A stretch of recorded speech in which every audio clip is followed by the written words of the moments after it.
کیا آپ جانتے ہیں استعمال شدہ کپڑوں، جوتوں اور دوسری اشیاء کے بازار کو لنڈا بازار کیوں کہا جاتا ہے؟ اس کے متعلق مشہور ہے کہ ایک برطانوی خاتون لنڈا تھا، وہ بہت رحم دل تھی، اسے غریبوں سے خاص ہمدردی تھی۔ اس نے غریبوں کے لیے کچھ خاص کرنے کا سوچا۔ چونکہ اس کے اپنے وسائل کم تھے، اس لیے اس نے اپنے دوستوں سے عطیات دینے کی درخواست کی۔ اس کے دوستوں نے اسے کچھ پرانے کپڑے اور جوتے دیے جو اس نے غریبوں کے لیے ایک اسٹال پر سجائے، اور غریب وہاں سے وہ کپڑے مفت لینے لگے۔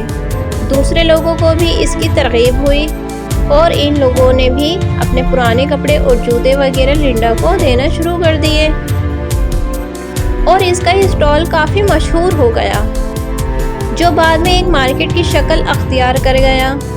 آخر اس جگہ کو لنڈا مارکیٹ کہا جانے لگا، جو در حقیقت غریبوں کی مارکیٹ تھی۔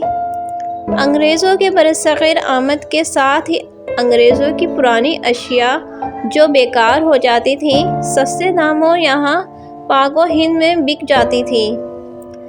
گویا انگریز جاتے ہوئے وراثت میں ہمیں لنڈا مارکیٹ دے گئے، جس سے ہم لنڈا بازار کہتے ہیں، جو ہمارے مقامی زبان میں اس کا بگڑا ہوا نام ہے۔ اس کہانی کے اندر بھی ہمارے لیے ایک سبق موجود ہے۔ لنڈا ایک غیر مسلم ہو کر بھی خیر خواہی کے جذبے سے سرشار تھی، اور آج ہم اکثر مسلمان جو اسلام کے نام لیوا ہیں اپنے غریب بہن بھائیوں کا خیال تک نہیں رکھتے، حالانکہ ہمارے دین اسلام کا نام ہی خیر خواہی ہے۔